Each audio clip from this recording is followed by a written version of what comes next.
All right, we'll go ahead and get started. Thanks so much for joining today's webinar. My name is Kate Moraras. I'm the Senior Program Director at the Hepatitis B Foundation and Director of Hep United. The Hepatitis B Foundation is a co-lead of Hep United. We're a coalition of about 20 organizations and coalitions working towards the elimination of hepatitis B.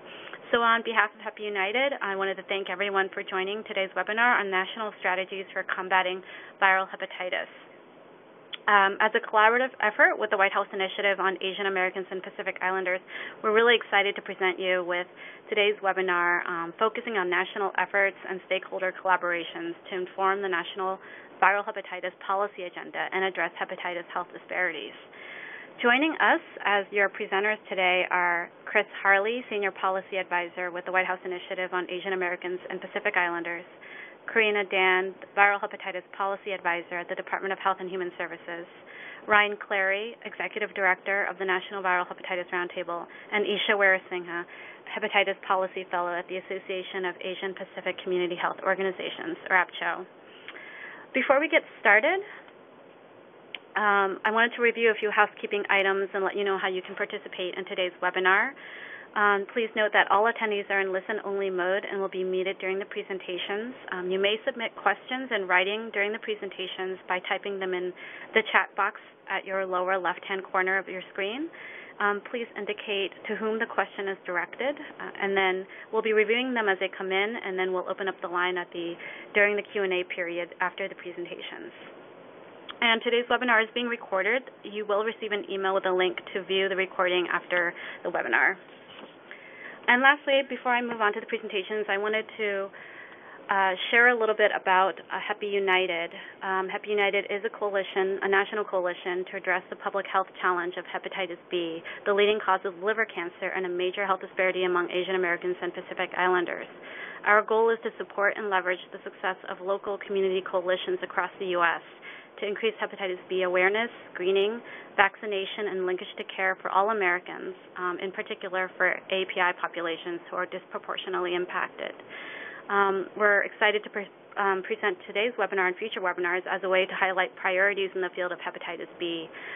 We hope that this webinar will provide you with insights and tools that you can use at every level, local, regionally, or nationally. So with that, I'd like to introduce our first speaker, who is our co-host for this webinar with the White House Initiative on Asian Americans and Pacific Islanders.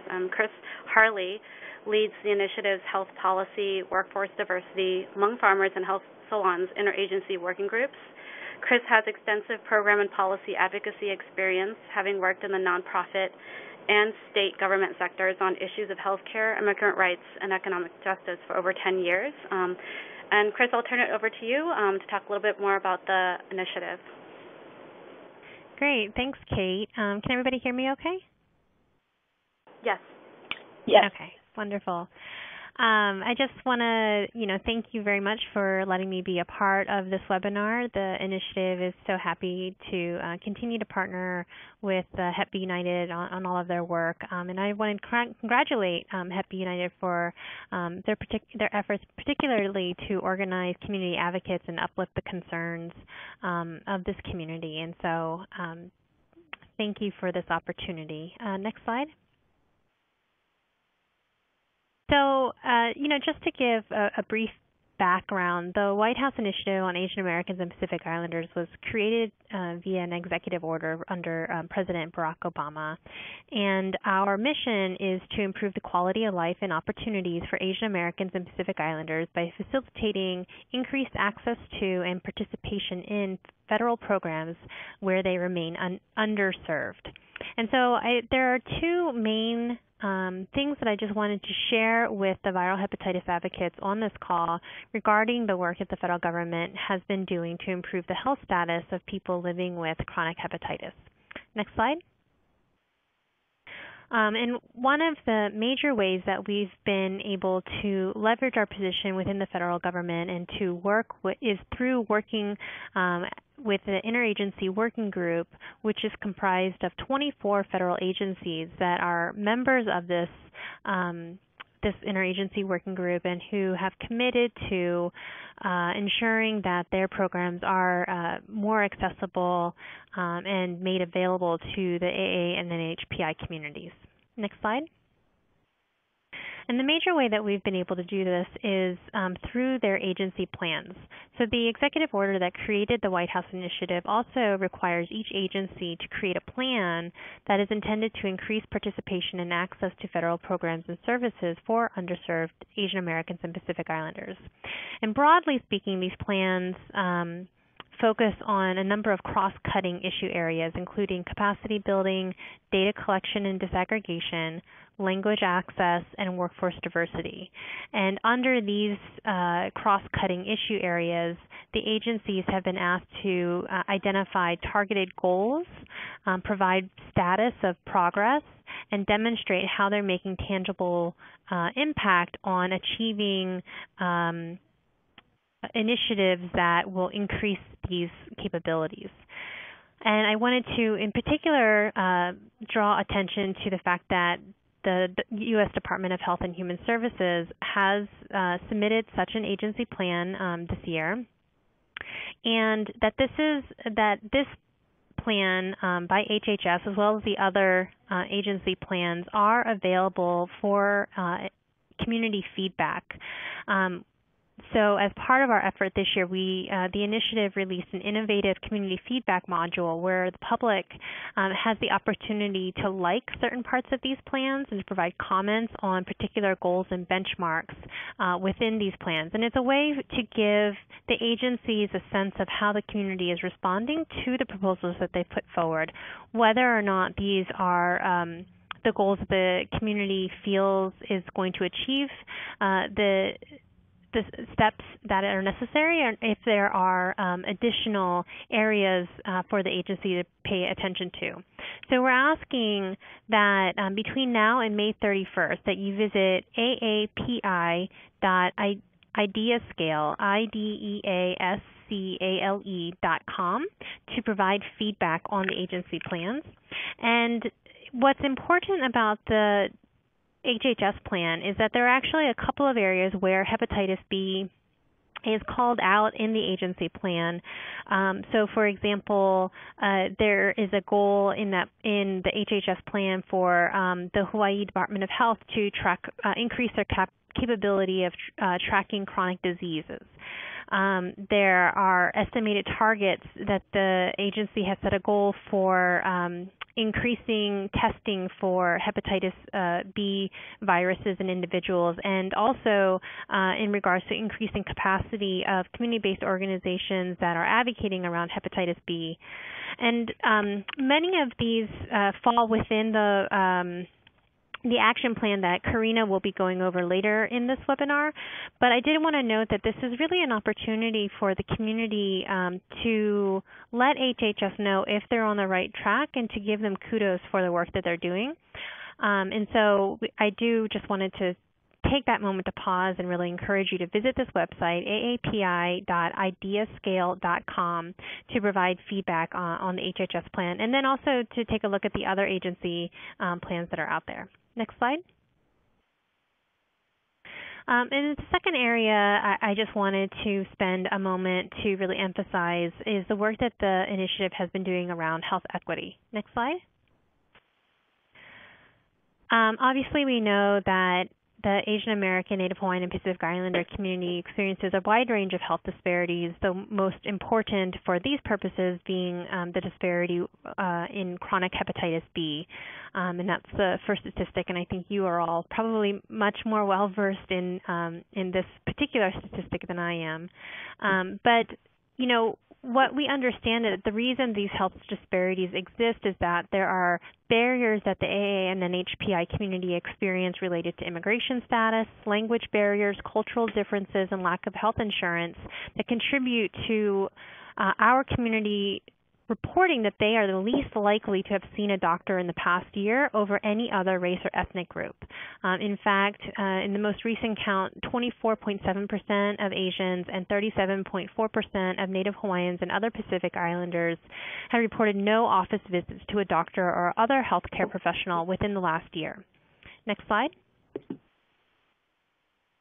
Which is why the Affordable Care Act has been so vitally important to our community. And, you know, prior to the passage of the Affordable Care Act and the most recently completed open enrollment period, we know that the AA and NHPI community had some of the highest uninsured rates.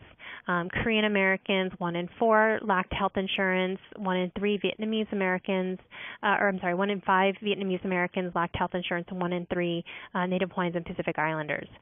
We also learned in the last few weeks of open enrollment that 8 out of 10 Asian American and Pacific Islanders were likely eligible for the cost subsidies that would make health insurance more affordable for working families. Next slide. And now that open enrollment is over, we know that more than 8 million Americans were able to sign up for health insurance through the federal health insurance marketplaces, and that of those that reported their race or ethnicity, 7.9% were Asian American, which is great, but only 0.1% were Native Hawaiian or Pacific Islander.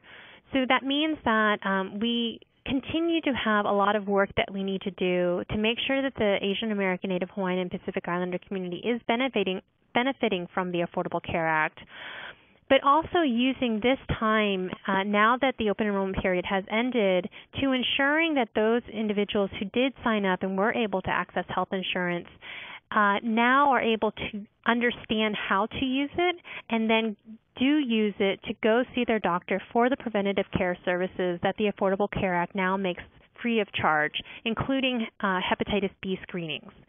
And I think that this is really one of the most key vehicles that we need to continue to uplift as a resource to our community for ensuring that these kind of chronic diseases that impact our communities and create these health disparities are addressed, and that we are able to make progress on the testing and treatment that you all are continuing to advocate for. Next slide.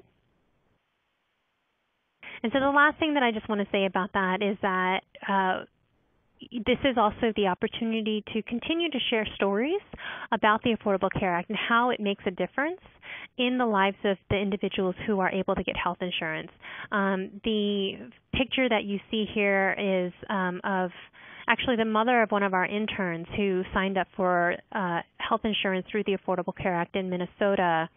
And she was able to not only sign up for health insurance for herself and her family, but almost immediately after received a life-saving surgery that now gives her greater peace of mind and ensures that her family will remain safe and healthy, especially because she's a single mother. So, these are the stories that we want to make sure are being shared, and so that our community understands the importance of this as a resource. Next slide. And so this is just my contact information and contact information for how to stay in touch with the White House Initiative on Asian Americans and Pacific Islanders. I think the last 2 plugs is just, again, to go on IdeaScale and comment on the HHS agency plan, and to continue to use these points of contact to share any stories that you have with us about folks that have benefited from the Affordable Care Act from the hepatitis community. Thank you. Thanks so much, Chris. And just to also emphasize Chris's point, we are encouraging people to log on to IdeaScale. There are really great goals related to hepatitis prevention and treatment, as well as access to care among those HHS goals. So please check them out. The deadline is May 31st. Next, I'd like to introduce our next speaker, Corinna Dan. Corinna works in the HHS Office of HIV/AIDS and Infectious Disease Policy. She works to implement the National Viral Hepatitis Action Plan. Prior to joining HHS, Corinna served as actually the Hepatitis B Fellow at APCHO. In this role, Corinna worked with community leaders and policymakers to promote improved prevention, diagnosis, treatment, and care of viral hepatitis in Asian American communities across the U.S. So very happy to have you with us, Corinna. I'll turn it over to you. Thank you so much, Kate. And I think Chris did a really fantastic job talking about the agency plans, and I wanted to reassure folks that our office, we manage the National Viral Hepatitis Action Plan, but we also work closely with colleagues in the Office of Minority Health and at the White House Initiative to make sure that we're not duplicating efforts, that the agency plan for the White House Initiative really dovetails with and enhances the response to hepatitis B, really as it relates to Asian Americans and Pacific Islanders in the U.S. So we definitely collaborate closely on those. And I think it would be so cool if people would go and comment on the HHS plan and talk about how great the hepatitis B goals are. So next slide, please. Most of you are aware, I hope, that the new action plan for the prevention, care, and treatment of viral hepatitis was launched on April the 3rd of this year, and hopefully some of you were able to join us during the live stream of the launch event. And I can tell you that later this month we'll be releasing some footage from that. It's likely that you'll be able to watch the entire 2.5-3-hour event, but also we'll have a highlight of it as well. So we're really excited about continuing to share sort of the energy and the excitement around the launch of the new Viral Hepatitis Action Plan. And so today, I'm not going to spend a lot of time on epidemiology, but I think it's really important to recognize where we are with viral hepatitis, and also that information that the Viral Hepatitis Action Plan really responds to in terms of how are we addressing, or what are we addressing with the Viral Hepatitis Action Plan. Just a real top line 2013 accomplishments and 2014 new initiatives. And then I really want to talk, give some more detail around the new action plan updated for 2014 through 2016. Next slide, please. So we've come a long way in terms of new cases of hepatitis A and B. We've seen incredible reductions because we have great vaccines for both of those infections. However, we still have a pretty high number of new hepatitis B cases in the United States. Some proportion of those become chronic, and in the U.S., it's estimated that up to 1.4 million people are chronically infected with hepatitis B. We recognize that we don't have the greatest data collection system, and that there's room for improvement in terms of really getting an accurate estimate, but this is the best that we have at this time, and I think we're in the range of possibility there. We also have perinatal transmission of hepatitis B with about 800 new infections in infants in 2009. And we have the tools to eliminate hepatitis B, and we'd just like to see that number continuing to decrease. Hepatitis C is a different story. We've seen some increases in the number of new infections, and we have a lot of people chronically infected, no perinatal transmission of hepatitis C that is really recorded. We don't know much about perinatal hepatitis C, but in terms of both hepatitis B and hepatitis C, we're beginning to realize the scope of deaths related to those two infections. And so the Viral Hepatitis Action Plan definitely is looking at how to reduce the number of deaths that happen due to these infections. Next slide, please. So we know that there are a lot of challenges and opportunities, and during the update of the Viral Hepatitis Action Plan, we really looked to our stakeholders, to the hepatitis B community, the hepatitis C community, professional organizations, and others to help us to design a strategy where we can sort of try and address the challenges and seize the opportunities that we have now to make a difference for hepatitis B and C. We know that there are about 5 million Americans living with chronic viral hepatitis, and that the deaths due to viral hepatitis, in large part because of hepatitis C deaths increasing, that those outpaced deaths due to HIV in 2007. We have effective treatments for both hepatitis B and hepatitis C, but for hepatitis C, they result in a cure, and there's a lot of new excitement around the new treatments for hepatitis C.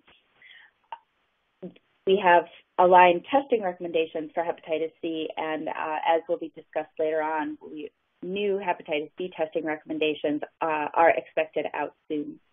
Next slide, please. So in 2013, our office was really instrumental in sharing information about Hepatitis Awareness Month activities across government, across our federal partners. We have about 23 offices and agencies across HHS, as well as the Department of Veterans Affairs, the Department of Justice, Bureau of Prisons, and the Department of Housing and Urban Development, that all participated. Many of them were able to share information with their listservs and grantees, and we've really started, I think, coordinating awareness activities in a way that is getting the word out and consistently getting the word out regarding new recommendations and who should be tested for hepatitis C as well as for hepatitis B. Last year, there was a joint letter sent out regarding students with hepatitis B infection, and that was a joint effort between the Department of Justice, the HHS, and the Department of Education. So we really had 3 departments collaborating there to try and reduce the stigma and ensure that health profession students who have chronic hepatitis B would not be discriminated against. We also work to enhance our outreach to minority-serving organizations in the U.S., recognizing that, as Chris mentioned earlier, about 50% of the hepatitis B chronic cases are in the Asian American and Pacific Islander community in the U.S., and that's a health disparity that we really need to target and work hard to address. And so there are new materials and as well as new efforts to try and work more closely with minority-serving non-governmental organizations. And then finally, in 2013, we did a fairly small evaluation of how the action plan that was released in 2011, how that was getting out into the community. And we found that it wasn't going very far into communities, and that we really wanted to take the opportunity of this updated action plan to get the new information with updated goals and updated opportunities for stakeholder engagement. We wanted to make sure that that really got to the folks that were doing frontline work to help inform their work, as well as to continue with the growing momentum, sort of having us all work in the same direction. Next slide, please. So to that end, in 2014, a lot of what our office will be doing is engaging new partners. Certainly there are a number of folks that are getting engaged in hepatitis B for the first time or renewing their engagement that we haven't had the opportunity to work with before. As well, we're looking at increasing engagement with the regional health administrators. Those individuals are in every HHS regional office, and they also have staff, like staff from the Office of Minority Health and the Office of Women's Health.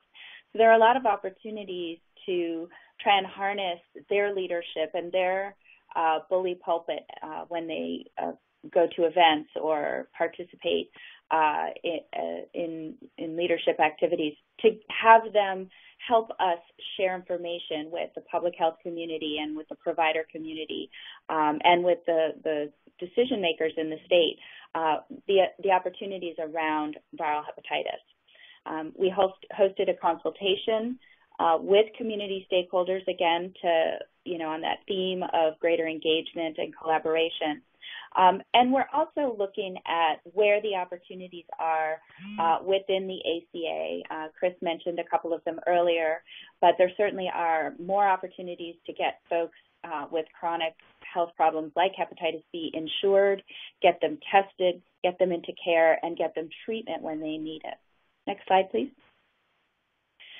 Next slide, please. So the action plan, although it's been updated, includes the same 6 sections or priority areas. We want to make sure we're educating providers and communities. We certainly know there's room for improvement in testing, care, and treatment.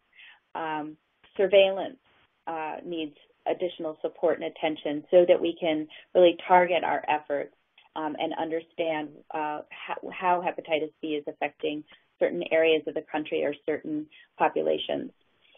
We have the opportunity to eliminate transmission of vaccine-preventable viral hepatitis because we have these safe and effective vaccines. We also know that a lot of the new hepatitis infections are caused by drug use behaviors, and there are many things we can do to reduce those new cases. Additionally, we want to make sure that healthcare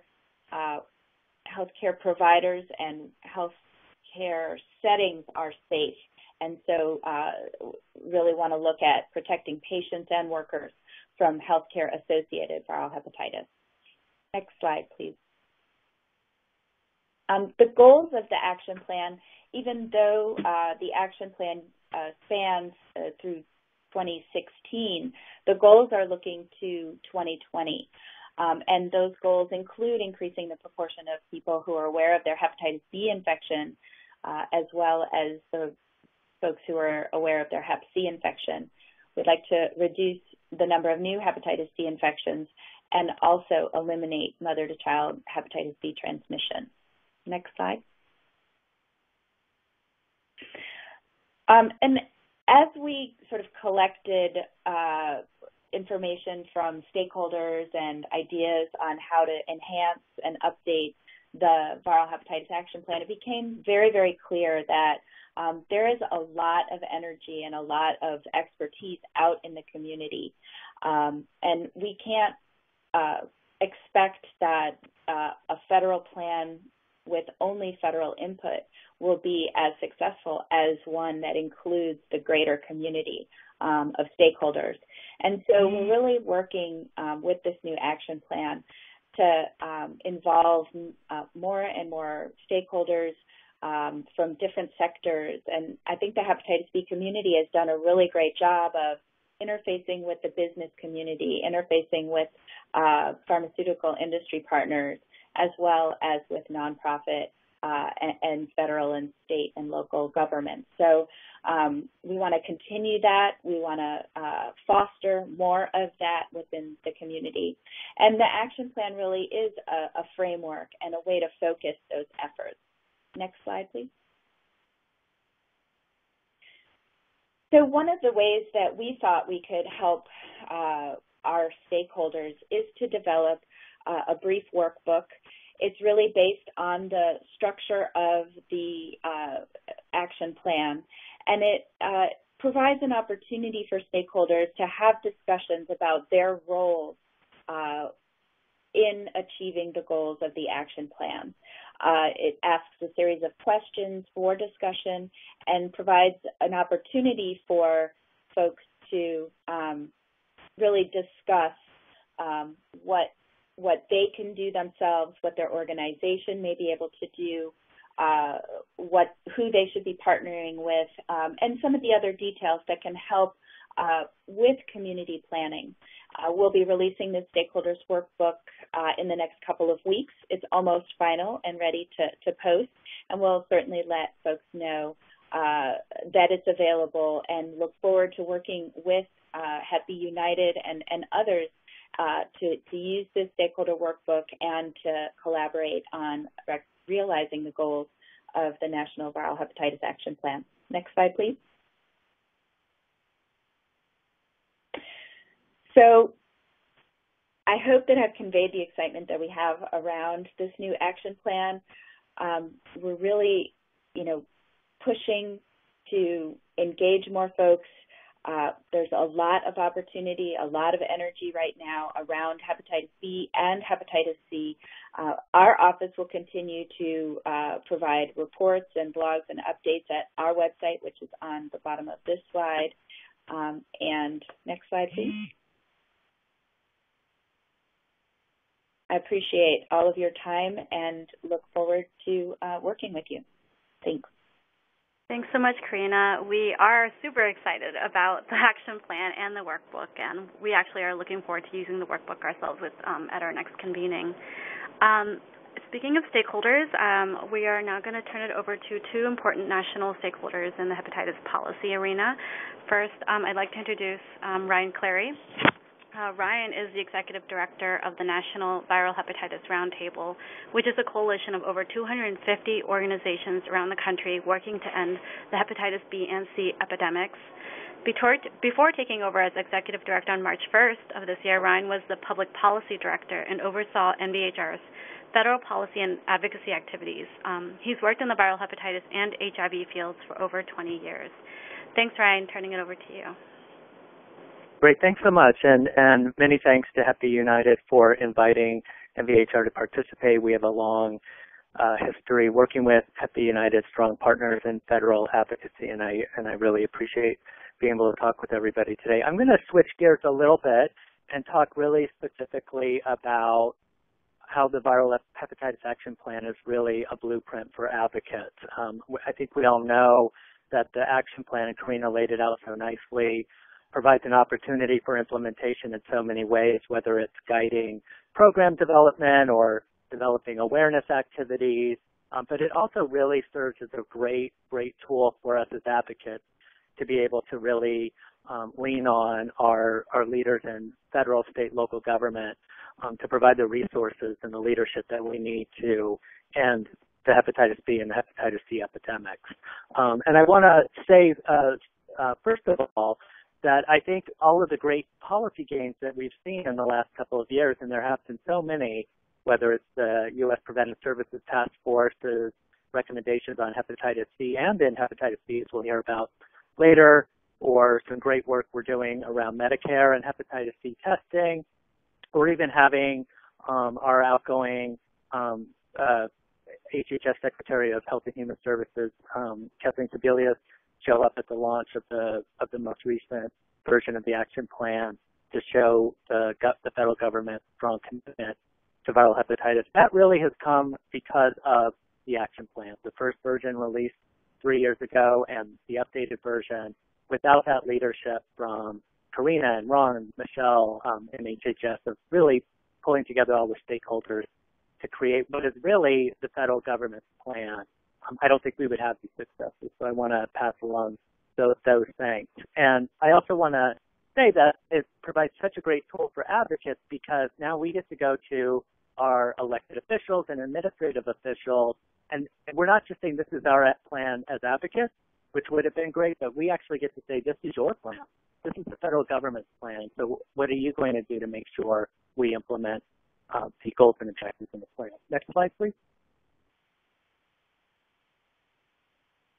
So I want to talk really specifically about advocacy, and I want to, there's a lot of folks on the call. I know a lot of you have been involved in policy advocacy, but I really want to sort of make sure we distinguish the roles. So the federal government's role, and really the role of Corinna and Dr. Valteri and Michelle and all the folks who are within the federal government who have worked on this plan, their role is specifically around developing this plan, and Corinna talked about how it came together, so I don't need to go into all of that, really coordinating all the stakeholders within federal government to make sure that the conversations are happening and that all the agencies and departments are talking to one another, educating the community, as Corinna did so well today and in so many other venues, and then implementing programs within the federal government around goals and activities that are specific in the plan to the federal government. But our role as advocates from outside of federal government is much, much different. Ours is, in addition to using it as a blueprint to develop our programs or our activities or guide our thinking as we think about expanding awareness and testing and care and treatment services. It's actually used the plan to develop a strategy to get funding, legislation, policies. I'm going to talk kind of specifically about the federal government, but we can use it with state and local governments to implement the plan. And that's a very, very different role from the federal government's role. So the government has really created for us and given us something that often takes a really long time for advocates to put together, and often something that advocates contract with experts and spend a lot of money to put together, which is a roadmap to create a strategy. And we've been given that to us by the federal government, and it's a great gift for us. So the challenge is, what do we need to do to be able to take pieces of the plan and create advocacy success? Next slide, please. So here are what I see as some components of a successful strategy around the Viral Hepatitis Action Plan policy goals. And they're really components of any third policy strategy. But the very first one I think is really, really vital. We saw a picture of the plan on our webinar. I actually have a copy right next to me here, and I think most people have seen it. And it's a pretty big document. And I think we all know that given what are inadequate resources that we have for viral hepatitis at the federal level, and how very few of us are out in the field who are able to focus on viral hepatitis, and the few champions, and thankfully we have those champions within federal government, that we have a challenge of implementing and achieving everything in the plan. I think we know that. What we have is a plan that outlines everything that can and should be done, and hopefully we will be able to secure resources for everything. And I do believe we can reach those 2020 goals through strong advocacy. But we have a challenge because all of you know, if you're a program manager or you run an agency, we all have a huge list of things we would like to do, and then we have our budget, and we have our staffing, and we have our capacity, and we say, okay, well, this is what I would like to prioritize to make sure we can get done this year. We need to do the exact same thing with the Viral Hepatitis Action Plan from a policy perspective. We have to go through the plan, pull out priorities that we know are achievable, and that we have the resources and the capacity to push forward from an advocacy perspective. Excuse me.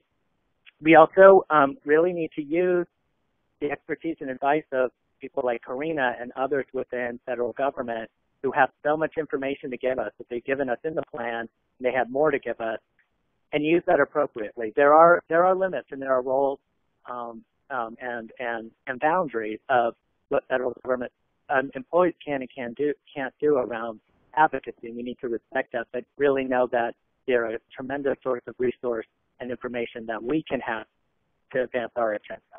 We need leaders in each area. It doesn't make a lot of sense for it to be decentralized and have a whole bunch of different groups working on the same policy issues. It's really good to centralize that, have leaders who have the capacity to bring folks together, build the coalitions and the working groups so that we have leaders, but then we can bring in all of the stakeholders and all of the advocates who want to work in a specific area. We need to coordinate and make sure we're sharing information so that we know that coalitions that are working on perinatal transmission are communicating with folks who are working on expanding testing and are talking to folks who are working on young people who inject drugs and hepatitis C, so that we're all aware of what's going on to advance the overall policy agenda. And I can't stress enough how important it is to have a united voice. I think that's why HEPI United is called HEPI United, because the coalition knows that it serves no purpose for different groups to go in with a different message and a different goal. It serves every purpose, especially with our limited resources and capacity, to come together on united messaging and come to our leaders in federal government with similar asks. Next slide, please. So I just want to talk briefly as I guess a case study about a success that we saw in the last version of the Viral Hepatitis Action Plan that was a huge policy victory. And I'm telling this story quickly to really set the stage for Isha to talk about what we're going to be doing around hepatitis B screening recommendations that will be a top priority for the second version of the plan. I think most folks on the call know that we had a really great victory last year in convincing the U.S. Preventive Services Task Force to change its draft recommendation for providing one-time hepatitis B testing of baby boomers from a C grade that would have been very problematic for us in terms of payer reimbursement and outreach to providers to a B grade. And it was a huge victory. And it really came from the Viral Hepatitis Action Plan. So in the first version of the plan, updating the Centers for Disease Control and Prevention's recommendations around hepatitis C testing was a top priority. Before that plan was, the first version of the plan was released, the CDC did not have one-time screening of baby boomers as one of its recommendations. And so we knew that, and all stakeholders knew, that as a good way to move the ball forward on testing baby boomers, we had to get those CDC recommendations changed. So that recommendation was included in the first version of the Viral Hepatitis Action Plan. A lot of us prioritized getting that done, which I talked about earlier, pulling out pieces that we know we can get done. And we can, so I see a comment that my audio is staticky. I apologize for that. I hope everybody can hear me. So our advocacy really helped support the development and the release of those CDC recommendations in 2012 that really set the stage to go to the U.S. Preventive Services Task Force and ask that very influential body to update its recommendations. Through the CDC process, we got a lot of research and a lot of data showing the benefits of testing baby boomers that was used because the USPSTF really looked at science-based information when making decisions. So our advocacy shifted into influencing the USPSTF. We changed the draft recommendations through really an unprecedented grassroots advocacy campaign within the hepatitis C community, really one of the biggest victories in viral hepatitis that I've certainly seen in this work. And then we shifted our advocacy once we had that victory to actual implementation, which is where we're going to be with hepatitis B screening recommendations soon. So once you get the grade you want and the recommendations you want, then you want to go to the different stakeholders and actually get those implemented in different public health and private health programs. Final slide, please. So I just want to talk about some of the lessons learned as we think about using these strategies to advance hepatitis B screening recommendations, or really any piece that folks pull out wanting to advocate on a piece of the Viral Hepatitis Action Plan. The biggest lesson we learned is because we were so focused on changing the initial recommendations and our advocacy was so specific around that it actually kept us a little bit from laying the groundwork to prepare for actual implementation because we didn't know what the final recommendations were going to be. This is very, very different for hepatitis B, and Isha's going to talk about that. And we actually have the opportunity to actually spend some time now creating our game plan for implementation because we know pretty much we know what the final recommendations will be, and we know that they're going to be, by and large, very good. So we can actually spend time now preparing so that we're not waiting until they're released and then trying to figure out our plan. Absolutely, prioritization was key for us. Once you have final guidelines, implementation goes across a whole spectrum of the healthcare system, and we're trying to reach all parts of it. So we pulled out Medicare as a place to start because if you're trying to test folks who are born between 1945 through 1965, you look at Medicare because 10,000 baby boomers a day are entering the Medicare system, and we know that's a great place to start testing, giving folks that one-time test. So we focused on Medicare, we prioritized, and we're seeing success. We're getting very, very close to getting that included in Medicare coverage. So the thinking now should be about where do we prioritize with hepatitis B? What is the program where we want to put our initial energy while still reaching out to other systems and programs? Where do we want to zoom in? Is it Medicaid? Is it Medicare? Is it the private health care system? Is it the public health system? These are all questions that we need to be grappling with. We created one coalition really around implementing hepatitis C recommendations in Medicare. It's a coalition of medical providers, advocates, and the pharmaceutical industry. These are all stakeholders, public health officials, and we work together on this campaign, and that's vitally important. And we shared information and strategies. So medical providers were having conversations with Medicare and Medicaid services, as was the pharmaceutical industry, as were advocates. So we made sure that we were checking in with one another and letting them know about the conversation and what we were learning. And we really, really benefited from our common united message. A great example of that is that so a draft of Medicare's a proposal to add hepatitis B screening to it as a service talked only about the primary health care system. And I think we all know that the primary care system is one way and one very important way to reach folks, but there are a whole other set of venues and providers that are vitally important. And we decided as a coalition and as a community that we would go in with the united message of, yes, primary care is important, but here are some other settings that you need to consider. And we don't have a final recommendation on that, but we came in with the united voice. And if just some folks that said, yes, this is great, primary care, let's keep it that way, and others came in with a different message, we would not be as strong, and the likelihood for success would not be as strong. So we're hoping that we will make a change and a difference around that, and will be because of our strong united message. So I apologize if there were audio problems. I want to leave it there because it's really turning over to Isha to talk about how we'll be taking these lessons learned and implementing a good campaign around hepatitis B. Thanks so much, Ryan, and you sounded fine on our end. Okay.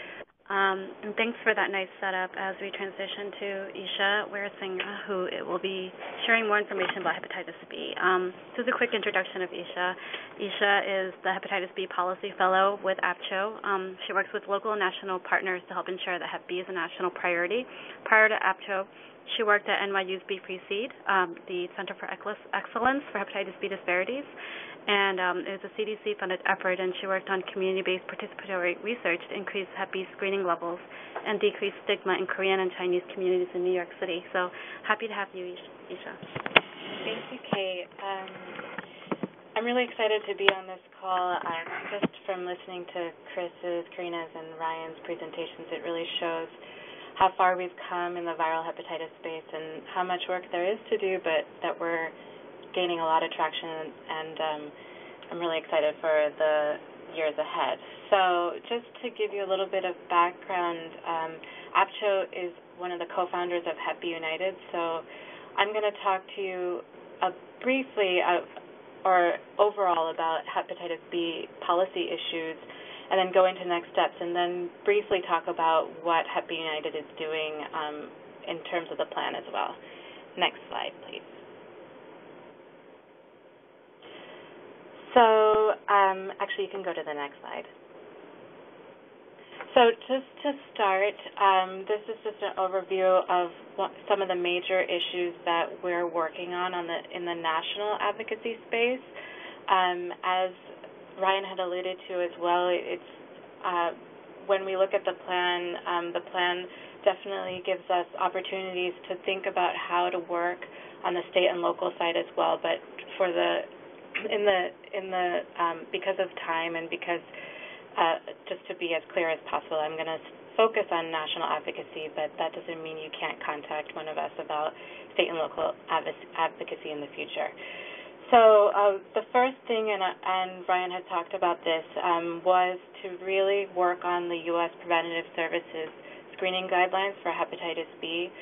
Previously, the USPSTF had given high-risk groups a C grade for hepatitis B screening, and we were fortunate enough to see for the draft recommendations released in February of this year a B grade. And at-risk populations include a number of populations include men who have sex with men, intravenous drug users, and those born in countries with a 2% endemicity of hepatitis B or above. And we provided comments during the one-month screening period and want to ensure that those guidelines are mostly intact for when they're released for their final recommendations, although there was one area that we really wanted to see included, which was seeing those who are co-infected with Hep C also included in the guidelines.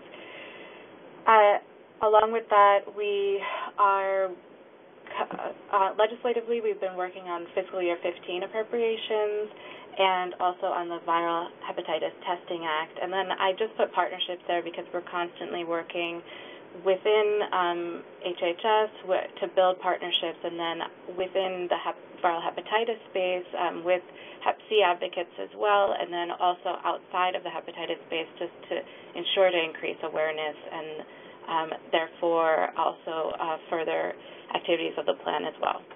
Next slide, please.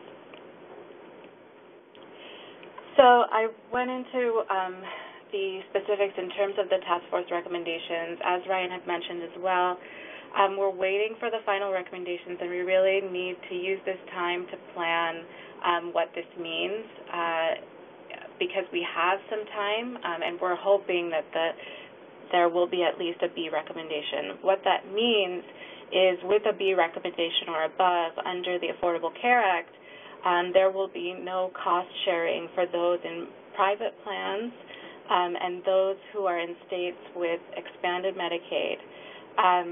What we do need to really work on is those states without expanded Medicaid, and also just make sure that the implementation of the recommendations happens. In terms of fiscal year 15 appropriations, we have been focusing on funding directed towards the CDC's Division of Viral Hepatitis. Our community ask for fiscal year 15 was $47.8 million, of which $45 million is actually going to the Division of Viral Hepatitis. This is nowhere close to what the CDC asks within their congressional justification, and we're working towards pushing towards the larger ask, but we're considering the fiscal climate, we're trying to be as conservative as possible. And then finally, on the legislative side, in terms of the Viral Hepatitis Testing Act, the latest version of the Viral Hepatitis Testing Act was introduced in December of last year. The number is HR 3723. It talks about viral hepatitis testing, so specifically testing in hepatitis B and hepatitis C, looking at provider education. As you'll see in the plan, provider education is priority area 1, as Corinna had mentioned also earlier, and is something that is vital in terms of our being able to move forward in awareness and patient awareness. And then also the Viral Hepatitis Testing Act also looks at linkage to care. It's a 3-year bill, and it has a price tag of $80 million. It's looking at $25 million, $35 million, and $20 million, respectively, in the 3 years. And so far, since December, we have 25 co-sponsors, and those co-sponsors are from both sides of the aisle, which is very exciting. Next slide, please.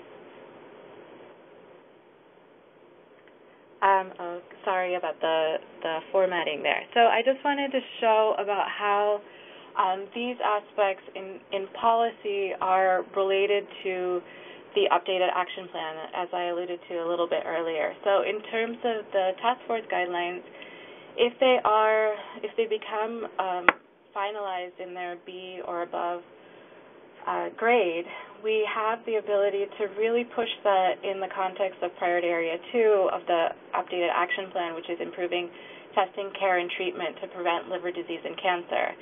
And within that priority area, there is an action item for CMS, the Centers for Medicaid and Medicare Services, to push hepatitis screening, those that are recommended by USPSTF and the Advisory Committee for Immunization Practices, so looking at vaccinations as well, looking at those states that have already recommended that they abide by those screening guidelines to really push them to actually abide by those guidelines. So that is something that's very promising, and if we get the B recommendation, we can help to push that as well.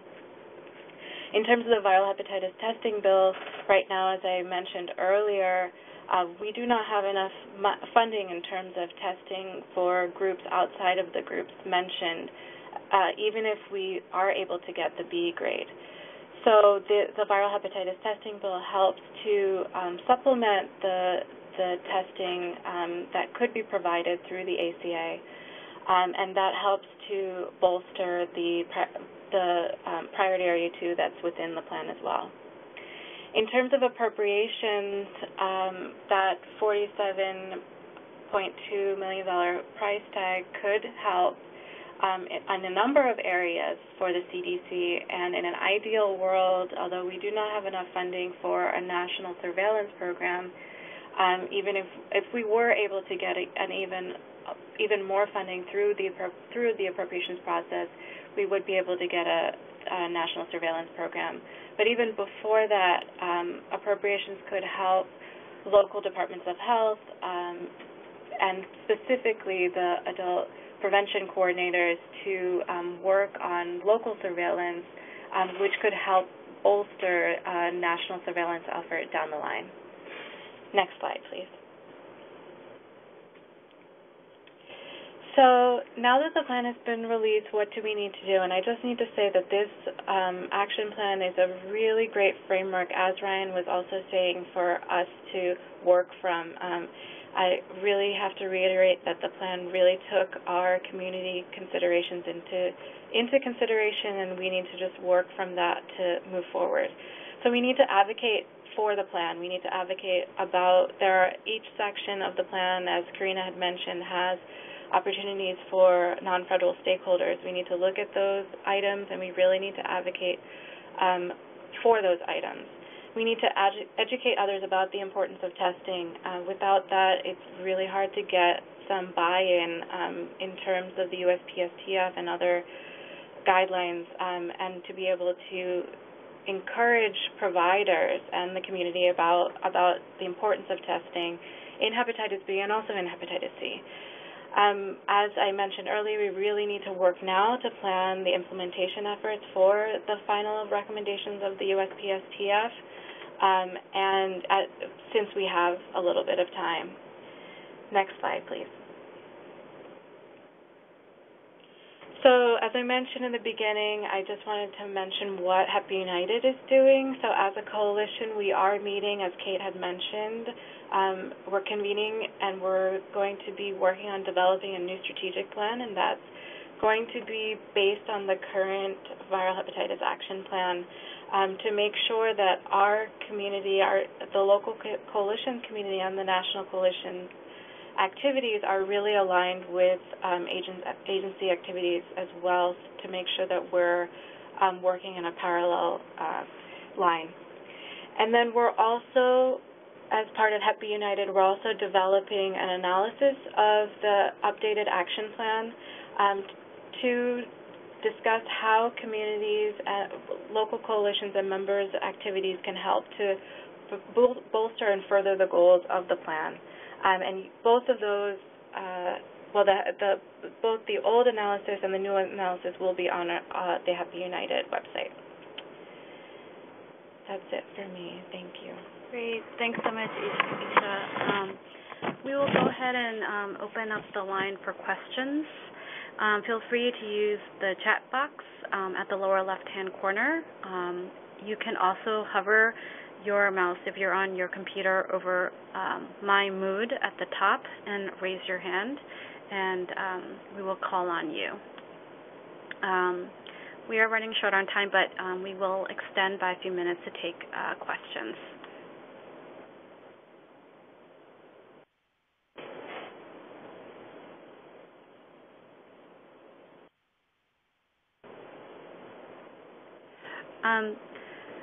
So a question for Ryan or Isha, or both of you. You had mentioned lessons learned, Ryan, from hepatitis C as it relates to USPSTF recommendations, and then Isha also on strategies regarding the implementation of that, and looks like it'll be favorable for hepatitis B. What are some of those strategies that you would recommend in terms of implementation upon finalization of those recommendations? Ryan, do you want to start?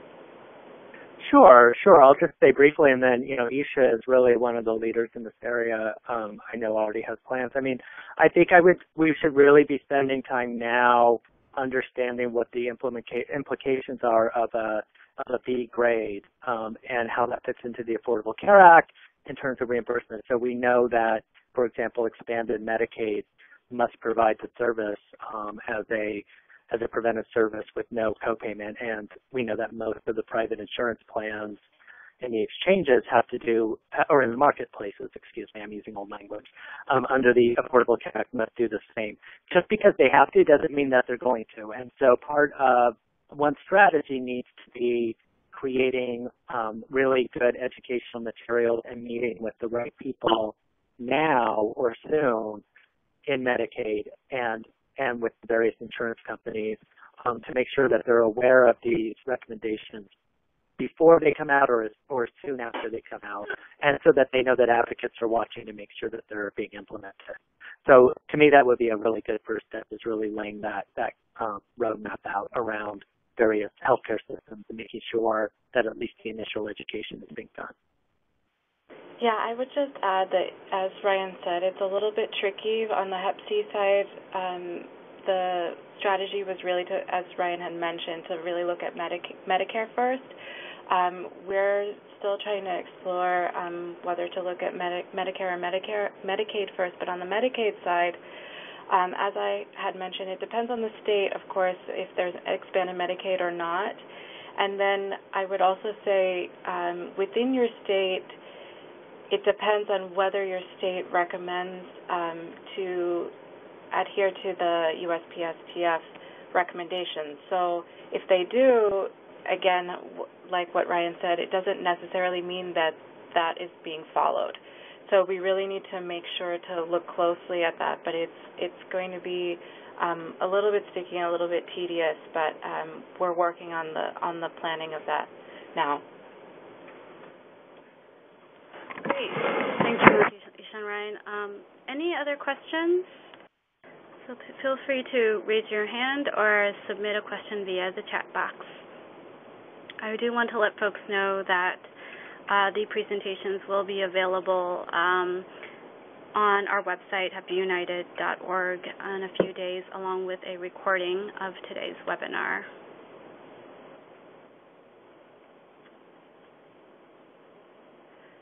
Okay, great.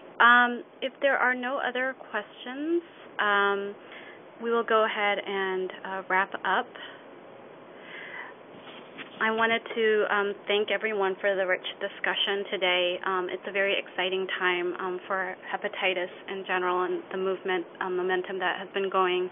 And I wanted to thank our presenters, Chris, Corinna, Ryan, and Isha, for your time, for participating and for giving us information. If we were unable to take your questions today, if you have any follow-up questions, this slide includes ways you can follow up with us. Don't hesitate to contact us directly at connect@happyunited.org, our email address.